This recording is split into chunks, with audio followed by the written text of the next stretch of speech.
Hello, my name is Mr. Barrett. I'm in charge of the Science Department at Litherland High, and this presentation is designed to give you information regarding the options available to the Year 9 students as they enter the Year 10 Science Studies. There are two routes available for students entering Year 10 for their Science GCSE. We are currently following the AQA exam board curriculum, which consists of the combined science trilogy course, which is equivalent to 2 GCSEs, or alternatively students can opt to take an additional unit of science and undertake what we call the separate science program. So that's when you are awarded a GCSE in biology, chemistry or physics.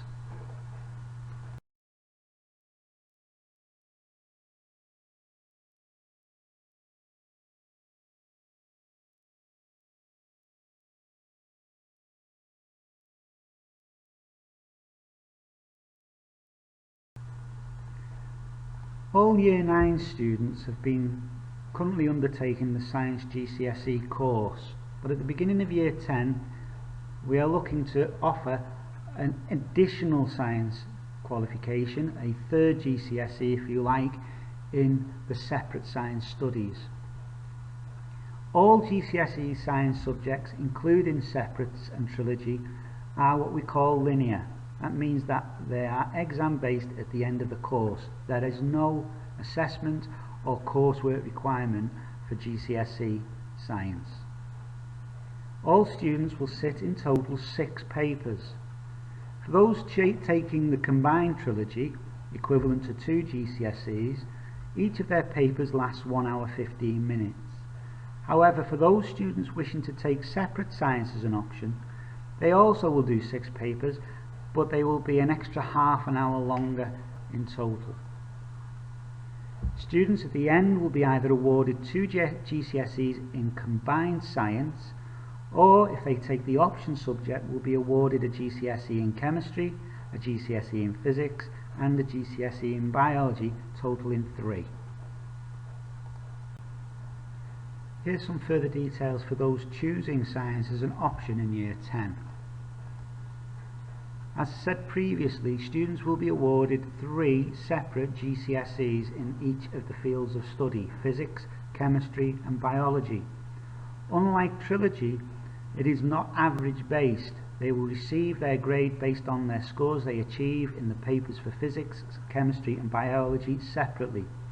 Unlike those who choose to do the double award trilogy paper, where the 3 scores are averaged and 2 GCSEs awarded on their average scores across the 6 papers. Unlike the trilogy GCSE, the separate science option is 1 hour 45 minutes long per paper. That's 30 minutes longer than the trilogy paper. That is to enable the additional content to be covered in much more detail. As with the trilogy course, separate science questions are a combination of multiple choice, structured questions, closed and open response. There is no differentiation in the type of question asked. It's just a matter of the amount of questions asked. So why would you choose separate science, and why would you use one of your options to do so? Well, if you look at independent evidence, it supports the case that those students who do the separate science GCSEs tend to get better quality GCSE qualifications, and it will prepare you better for if you decide to take science A-levels or science at grade 3 at further educational college.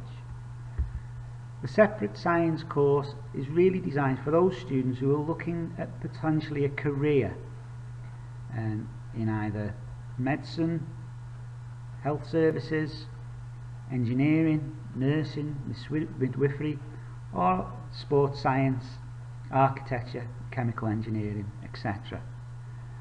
Those who don't choose to take it, that doesn't mean you can't do science A-levels or science at further education. It's just that it gives you a little bit of a leg up to be able to deal with the course content at a higher level. So if you decide not to go for the 3 Science GCSE, don't worry. You still can do A-levels and further educational science with doing the trilogy course as well. The following slide tells you the topic lists for the biology, chemistry and physics courses for paper 1. All students, both trilogy and separate science, will follow these topic lists. Those, however, opting to do the separate science will drill deeper into the science involved in each of these topics. The paper 2 topic list differs slightly between the trilogy GCSE and the separate sciences. Those opting to take separate science will be expected to do an additional unit of physics, space physics. Again, all the topics are identical apart from the amount of content involved. So those students taking the separate science will be expected to drill much deeper into the topics stated on this list. This slide gives you some useful links for you to help inform you of your decision, whether to take the GCSE separate science route and opt for it in year 10, or whether to stick with your current combined science trilogy course. Hopefully you will choose to do the separate sciences because it is not only rewarding but extremely useful in keeping your options open when you leave school at the end of year 11.